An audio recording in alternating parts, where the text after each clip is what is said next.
Welcome back to another blog. আৰু হেমতে আমি এই গৰুকিটাৰে আজি আমাৰ এই ভিডিওটো আৰম্ভ কৰিছো কাৰণ আমি যত গৈ আছো গৰুকিটা সৈতে তাতে গৈ আছে কিন্তু দৌৰি গৈ আছে আমি গাড়ীতে গৈ আছো যে আমি যিফালে গৈ আছো হেকি গৰুকিটা হেফালে দৌৰি আছে নিশ্চয় কিবা এটা আছে আগত আৰু বলক হেমতে আমি গৈ আছো পাহাৰৰ ওপৰত এটা টুৰিষ্ট লোকেশন হয় টুৰিষ্ট লোকেশন মানে সব মানুহে ইয়াত আহে আৰু সব টুৰিষ্টকে দেখাবলৈ আনে আমি গৈ আছো চামুণ্ডা মন্দিৰ বুলি কয় বহুত পাহাৰৰ ওপৰত বহুত হাইটত আছে মহীশূৰত আৰু তাত বহুত ধুনীয়া লোকেশনবিলাক আছে ধুনীয়া ভিউবিলাক আছে বলক আপোনাক দেখাই আছো গতিকে আমি হেমতে পাহাৰত বগাই আছো গাড়ী একেবাৰে অকল আপ আৰু আপতে গৈ আছে গতিকে চাই থাকিব ভিডিওটো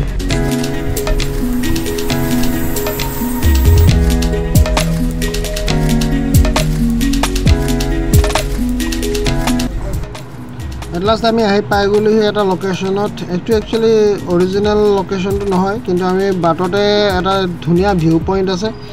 গটিকে ইয়াতে অলপ ৰখোৱা হল গাড়ীখন আৰু এই ৰাস্তাত বৰ সাৱধানে পাৰ হ'ব লগা হয় ইয়াত জিটুহে বাইকাৰ্স বিলাকৰ মানে উৎপাত আৰু এইটো চাওক কি ধুনিয়া লোকেশন এই ওপৰৰ পৰা এইটো টপ হয় টপৰ পৰা গুটেই মহীশূৰখন দেখি পোৱা যায় গুটেই টাউনখন দেখি পোৱা যায় এই দুখৰ পৰা এইটো বহুত হাইটত আছে আমি হেমতে আৰু আটাতকে ধুনিয়া ভিউটো এটোই হৈছে যে কথাটো হৈছে যে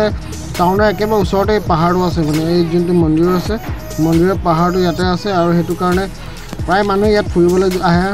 আৰু সব বাইকাৰ্স বিলাকৰ কি উৎপাত দেখিছে কি ডিজাইনৰ বাইক ইয়াত মানে আৰু মানে দেখিয়ে ভাল লাগি গৈছে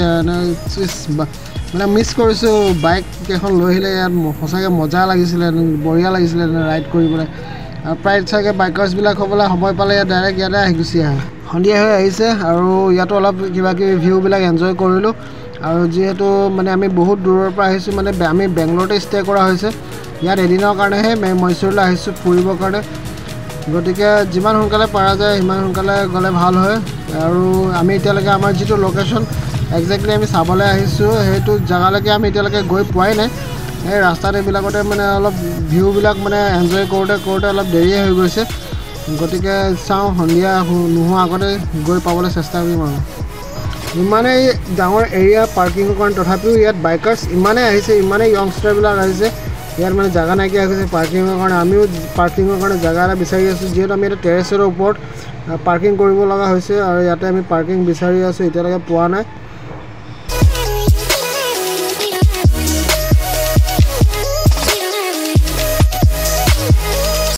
ইয়াত মাৰ্কেটত বিভিন্ন প্ৰকাৰৰ বস্তু ওলাই মানে আপোনাৰ ট্ৰেডিশনাল বস্তুৰ পৰা আদি কৰি মানে সিল্কৰ হাতীদাঁতৰ চন্দন কাঠ এনেকা বিধৰ বস্তু দেখি পোৱা গৈছে আৰু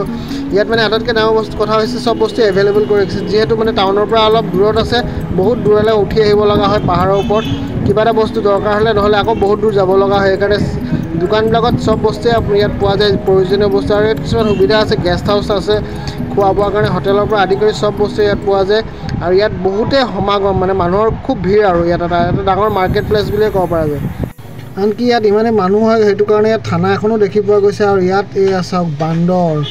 মানে সাউথ ইণ্ডিয়াত সব মন্দিৰবিলাকতে কমন এটা বস্তু পোৱা যায় এইটো বান্দৰ মানে জীৱ-জন্তুৰ ভিতৰত বান্দৰ আৰু গৰু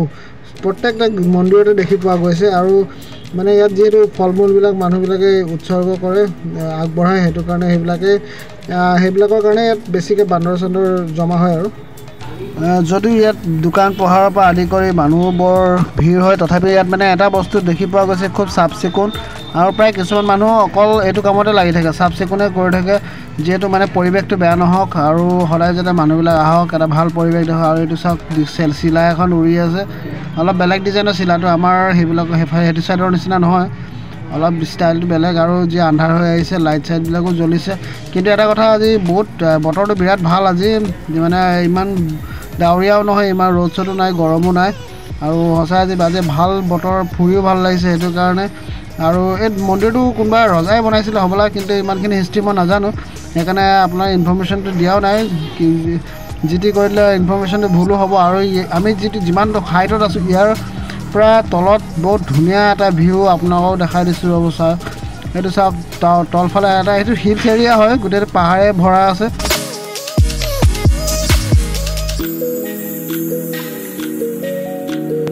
আৰু সিজনে হ'বলা ইয়াত ডাঙৰ পূজা হয় হ'বলা হেতু কাৰণে ইমান ধুনীয়া ৰেলিং দি দিছে তাৰমানে মানুহে লাইন চাইন পাতিবলৈ যাতে ডিসিপ্লিনটো মানি ৰাখে আৰু আমাৰ টাইম হৈ গৈছে এইটো ফ্ৰণ্ট ছাইডটো হয় আমাৰ যাবলৈ হৈ গৈছে আমি এফালে ওলাই যাম হ'বলা আৰু এজনে হ'বলা চামুণ্ডা হয় মানে মূৰ্তিটো দেখি পেলাই তেনেকৈ মই ভাবিছোঁ আৰু কিন্তু ইমান ঠিককৈ নাজানো আৰু আমাৰ যাবলৈ হৈ গ'ল আমি আকৌ ৰিটাৰ্ণিং জাৰ্ণি কৰি আছোঁ বেংগলোৰলৈ যিহেতু বহুত মানুহ আহে মহীশূৰলৈ ফুৰিবলৈ টুৰিষ্টবিলাক বা আন ষ্টেটবিলাকৰ যিহেতু চাউথ ইণ্ডিয়া আহিলে মানে যদি মহীশূৰ নাহে তেতিয়াহ'লে গোটেই ট'ৰটোৱে আধাখৰীয়া নিচিনা হয় এতিয়া আমি প্ৰায় বেংগলোৰলৈ আকৌ 145 কিলোমিটাৰ ৰিটাৰ্ণ যাব লাগিব গতিকে এইটো আছিলে আজিৰ ভিডিঅ'টো যদি চাই ভাল লাগে চেনেল ছাবস্ক্ৰাইব লাইক শ্বেয়াৰ কৰিব নাপাহৰিব আকৌ লগ পাম এটা নতুন ভিডিঅ' লৈ বাই বাই গুড নাইট